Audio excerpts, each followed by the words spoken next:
Shalom dan salam sejahtera bagi kita semua. Perkenalkan, nama saya Cecilia Dewa Anggraini, mahasiswi dari Universitas Lampung, program studi pendidikan biologi kelas B dengan NPM 2013024040. Pada video kali ini, saya akan mempresentasikan tentang salah satu materi biologi yang cukup erat kaitannya dengan kehidupan sehari-hari karena banyak dijumpai di lingkungan sekitar tempat tinggal kita, yaitu tumbuhan paku dan tumbuhan lumut. Sebagai tugas mata kuliah pembelajaran berbasis TIK dengan memanfaatkan media OBS melalui video presentasi. Langsung saja kita akan memulai pembahasan tentang tumbuhan paku dan tumbuhan lumut. Yang pertama, kita akan membahas tentang tumbuhan lumut atau Bryophyta. Bryophyta berasal dari dua kata. Kata yang pertama yaitu bryon yang berarti lumut, dan kata kedua yaitu phyton yang berarti lembab atau basah. Karena banyak dijumpai pada kondisi yang lembab atau basah. Nah, akhirnya dua kata ini ditetapkan sebagai nama tumbuhan lumut yaitu Bryophyta. Bryophyta ini termasuk ke dalam tumbuhan pionir, yang artinya mengawali kehidupan di suatu daerah di mana nantinya akan diikuti oleh tumbuhan lain yang hidup di daerah tersebut. Tumbuhan lumut atau Bryophyta ini jumlahnya cukup banyak dan spesies yang ditemukan dan sudah dapat diidentifikasi dan termasuk ke dalam tumbuhan lumut atau Bryophyta ini jumlahnya sekitar 16.000 spesies. Selanjutnya, ciri-ciri Bryophyta atau lumut. Yang pertama, tumbuhan lumut berwarna hijau karena terdapat sel plastida yang menghasilkan klorofil A dan B. Yang kedua, bentuk tubuh tanaman lumut merupakan peralihan dari talus dan kormus. Selanjutnya, tumbuhan lumut belum memiliki akar, batang, dan daun sesungguhnya. Tumbuhan lumut termasuk tumbuhan non-vaskular atau tidak berpembuluh, yaitu tidak memiliki struktur jaringan pengangkut xilem dan floem. Tumbuhan lumut memiliki struktur yang menyerupai akar, yaitu rizoid, yang digunakan untuk absorpsi dan transportasi air dan nutrisi. Habitat tumbuhan lumut ini biasanya banyak dijumpai di permukaan tanah, bebatuan, dan bahkan menempel di pohon. Ciri yang terakhir dari tumbuhan lumut yaitu tidak menghasilkan biji, melainkan menghasilkan spora. Tumbuhan lumut diklasifikasikan menjadi 3 bagian. Yang pertama yaitu lumut daun. Selanjutnya lumut hati yang memiliki bentuk seperti hati. Dan yang ketiga yaitu lumut tanduk. Lumut hati berbentuk selayaknya hati manusia. Lumut ini bereproduksi secara aseksual melalui fragmentasi pada pembentukan kuncup dan sporanya, serta secara seksual melalui fertilisasi antara sperma dan ovum pada lumut hati. Contoh lumut hati ialah Marsantia polymorpha. Dan untuk penjelasan yang kedua yaitu lumut tanduk, memiliki struktur tubuh mirip tanduk, hanya saja memiliki satu kloroplas di dalam tiap selnya, sehingga dianggap sebagai lumut primitif. Contoh lumut tanduk ialah Anthoceros levis. Untuk klasifikasi yang ketiga yaitu lumut daun, hidupnya berkelompok dan membentuk hamparan tebal. Lumut ini disebut juga lumut sejati karena bentuk tubuhnya menyerupai tumbuhan dengan akar, batang, dan daun. Contoh lumut daun ialah sphagnum. Selanjutnya, metagenesis lumut. Dapat dilihat pada bagian di sebelah kanan bahwa sperma dan dikeluarkan dari antheridium dan bertemu dengan archegonium. Kemudian terjadilah proses fertilisasi atau pembuahan dan menghasilkan zigot, serta melakukan mitosis dan pertumbuhan. Dan kemudian di fase keempat akan mengalami meiosis, dan di fase terakhir tumbuhan lumut akan mengalami mitosis dan pertumbuhan kembali menjadi gametofit, dan akan terus berulang siklus tersebut. Perubahan yang terjadi pada makhluk hidup di dalam suatu kehidupan yang mana terjadi dua cara reproduksi di dalam siklus hidupnya. Dua cara reproduksi tersebut ialah dengan secara kawin, artinya seksual, serta juga aseksual atau tidak kawin, seperti halnya membentuk spora.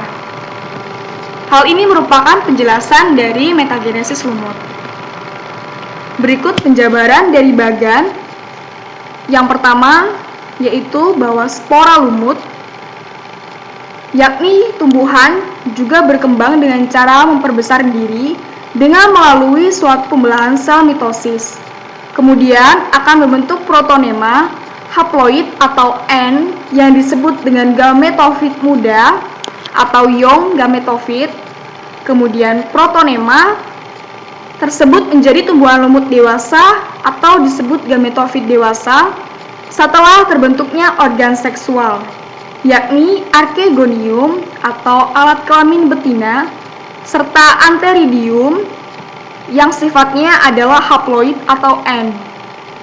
Kemudian, archegonium atau sel kelamin betina ini akan membentuk sel telur secara mitosis, dan antheridium akan membentuk spermatozoid juga dengan cara yang sama, yaitu melalui proses mitosis. Sehingga sel telur yang dihasilkan serta sel spermatozoid yang dihasilkan itu sifatnya tetap haploid atau N. Selanjutnya, spermatozoid bergerak menuju sel telur, kemudian membuahi atau fertilisasi sehingga akan terbentuk zigot dengan kondisi diploid atau 2N. Zigot tersebut kemudian akan membentuk embrio, serta setelah itu akan berkembang menjadi sporofit 2N. Lalu sporofit tersebut akan menghasilkan spora dengan sporangium yang dimilikinya. Sporangium yang diploid atau 2N menghasilkan spora dengan cara meiosis sehingga akan dihasilkan spora yang haploid atau N. Setelah itu spora akan berkembang dan kembali menjadi protonema yang baru. Siklus tersebut akan terus berlangsung terus-menerus demikian. Nah, siklus hidup lumut mempunyai dua generasi. Yang pertama yaitu gametofit dan sporofit. Generasi gametofit terdiri dari rizoid, batang, dan daun. Pada bagian ujung batang, biasanya akan dihasilkan archegonium atau alat perkembangbiakan betina yang akan menghasilkan ovum, dan antheridium atau alat perkembangbiakan jantan yang akan menghasilkan spermata. Kemudian fase dominan adalah fase gametofit. Gamet-gamet yang dibentuk secara meiosis dalam gametangia multiselular akan menghasilkan antheridium dan archegonium. Selanjutnya pada fase yang kedua tumbuhan lumut, yaitu fase sporofit, umurnya lebih pendek dan akan menghasilkan sporangium. Apabila telah terjadi pembuahan, maka terbentuklah zigot yang akan membelah dan kemudian berkembang membentuk seta, kapsul yang terdiri dari peristom, anulus, dan operculum, dan kalitra yang sering disebut sebagai generasi sporofit. Berdasarkan letak gametanianya, tumbuhan lumut dibagi menjadi dua. Yang pertama, jika antheridium dan archegonium dalam satu individu tumbuhan lumut disebut berumah satu atau monoesis. Contohnya yaitu lumut daun. Dapat dilihat seperti itu contoh lumut daun. Selanjutnya, berdasarkan letak gametanianya, pembagian yang kedua terjadi ketika satu individu hanya memiliki antheridium atau archegonium saja. Nah, tumbuhan lumut dengan kondisi seperti ini disebut berumah dua atau diesis. Contohnya yaitu tumbuhan lumut hati. Selanjutnya, peranan lumut bagi kehidupan. Lumut sangat erat dan banyak dijumpai dalam lingkungan sekitar tempat tinggal kita. Lumut berperan sebagai tumbuhan perintis atau pionir atau memiliki rentang hidup pada berbagai kondisi. Komunitas Bryophyta sangat penting sebagai penunjang ekosistem, termasuk kelangsungan hidup berbagai organisme lain, termasuk serangga, lipan, dan cacing tanah. Bantalan lumut di hutan berfungsi menyerap air hujan dan salju yang mencair, mengurangi kekeringan di musim panas, dan mencegah adanya banjir.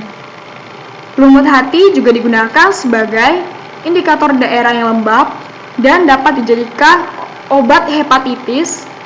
Kemudian sphagnum merupakan komponen pembentuk tanah gambut, membantu penyerapan air, serta menjaga kelembapan tanah. Juga dapat dijadikan sebagai penyubur tanah dan pengganti kapas, antibiotik, serta sebagai bahan bakar. Setelah membahas tumbuhan lumut, kita akan lanjut pada tumbuhan paku atau Pteridophyta. Tumbuhan paku memiliki nama latin Pteridophyta. Pteridophyta masuk ke dalam Tracheophyta dan Cormophyta, atau tumbuhan yang mempunyai batang, akar, dan daun sebenarnya. Tumbuhan paku juga sudah mempunyai pembuluh pengangkut xilem dan floem yang tersusun secara konsentris, atau xilem dikelilingi floem. Habitat tumbuhan paku antara lain di air atau hidrofit, tempat lembab atau hygrofit, menempel pada tumbuhan lain atau epifit, dan di sisa-sisa tumbuhan lain atau sampah-sampah, atau biasa disebut dengan saprofit. Tumbuhan paku ini berkembang biak dengan spora. Spora tersebut berada di kotak spora yang bernama sporangium. Kumpulan sporangium tersebut berkumpul di dalam wadah yang disebut sorus. Sorus sendiri dilindungi oleh selaput yang disebut insidium.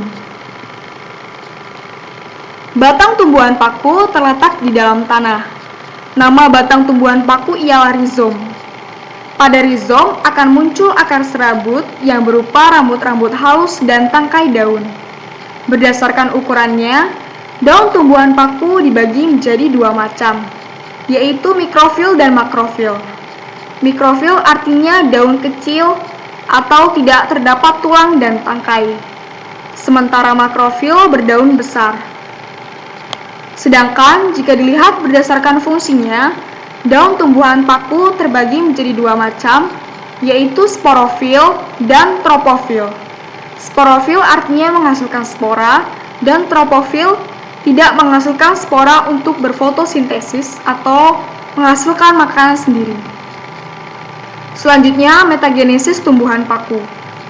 Dapat dilihat pada bagan metagenesis tumbuhan paku ini. Tidak jauh berbeda dengan tumbuhan lumut, namun penjabaran tumbuhan paku metagenisnya adalah sebagai berikut. Tumbuhan paku yang dewasa membentuk sporangium yang mempunyai kromosom 2N atau diploid. Sporangium ini membentuk spora dengan metode meiosis, sehingga kemudian akan dihasilkan spora yang mempunyai N set kromosom atau haploid. Spora-spora sel tunggal ini bergerminasi dan juga akan membentuk organ multiseluler, yakni protalus atau protalium yang mempunyai set kromosom haploid, serta juga merupakan organisme penghasil gamet pada tumbuhan paku di fase gametofit. Pada protalus itu terdapat dua jenis organ seks yang berbeda, yang juga menghasilkan dua jenis gamet yang berbeda. Di antaranya ialah archegonium atau alat kelamin betina yang akan menghasilkan ovum atau sel telur, serta juga antheridium yang menghasilkan spermatozoid. Protalus itu menghasilkan gamet dengan cara pembelahan mitosis. Ovum serta sperma yang merupakan gamet paku bertemu dan juga membentuk suatu zigot yang merupakan diploid serta bentukan awal pada fase sporofit. Zigot yang terbentuk kemudian akan dewasa dan menjadi tumbuhan paku yang baru, dan kemudian proses tersebut berulang kembali. Bagan yang lebih memudahkan kita untuk membedakan metagenesis pada tumbuhan lumut dan paku, yaitu pada tumbuhan lumut dimulai dengan spora, kemudian protalium, kemudian antheridium dan archegonium akan menghasilkan zigot, kemudian tumbuhan paku, dan sporogonium, kemudian menghasilkan spora, dan kembali ke fase awal.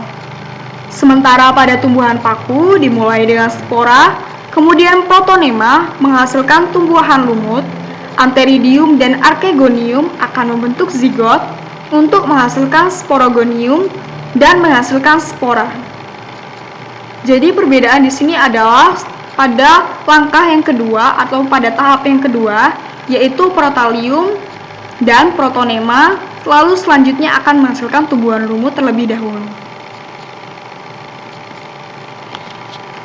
Daur hidup tumbuhan paku dimulai dengan fase sporofit dan fase gametofit. Fase sporofit ketika tumbuhan paku menghasilkan spora, dan spora tumbuh menjadi protalium.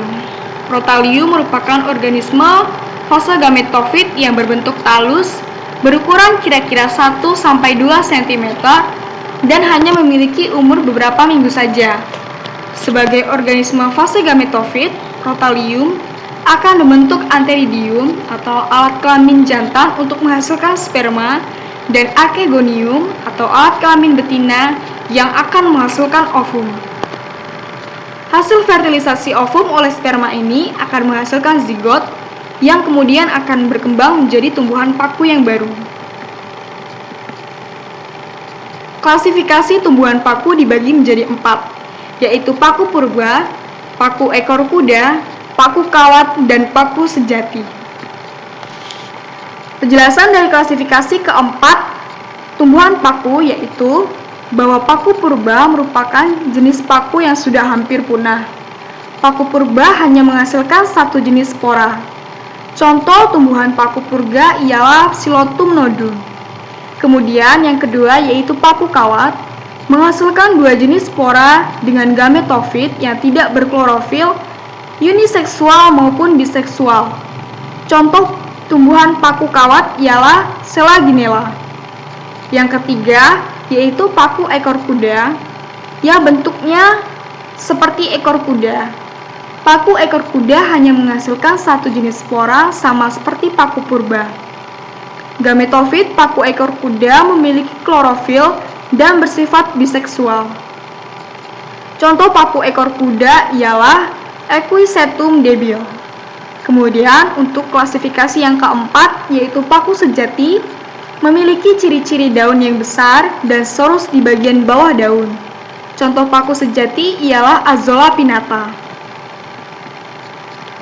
Selanjutnya peranan tumbuhan paku bagi kehidupan.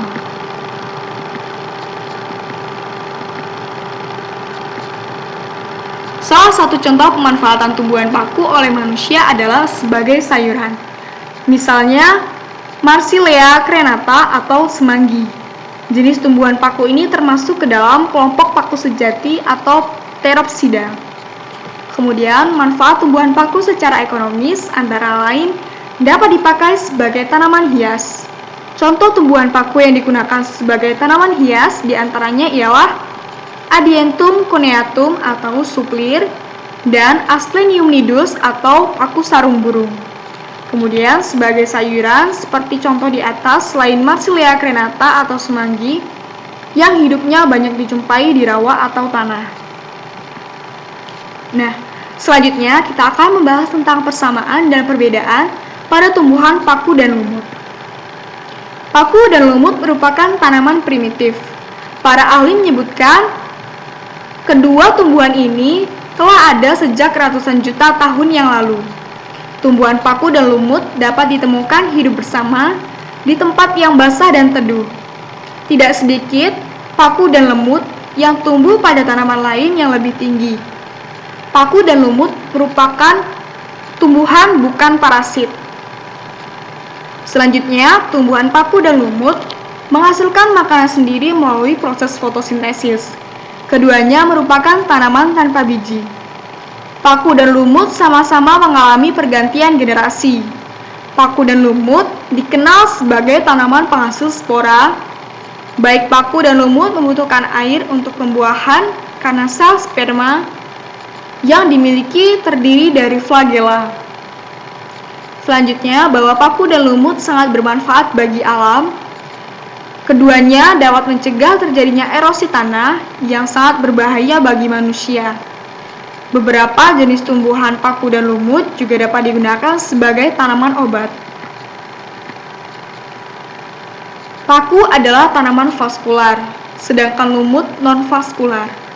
Paku terdiri dari daun dan batang sejati atau asli, sedangkan lumut terdiri dari banyak pucuk daun muda. Paku memiliki akar sejati, sementara lumut memiliki rizoid multiseluler. Tumbuhan paku dapat tumbuh hingga ketinggian 4,5 meter. Lain halnya dengan lumut. Tanaman ini hanya bisa tumbuh hingga ketinggian berapa sentimeter saja. Pada lumut, sporofit tergantung pada gametofit, sementara pada paku, gametofit tergantung pada fase sporofit. Lumut terdiri dari gametofit jantan dan betina secara terpisah, sementara pada paku mengandung gametofit jantan dan betina dalam struktur yang sama.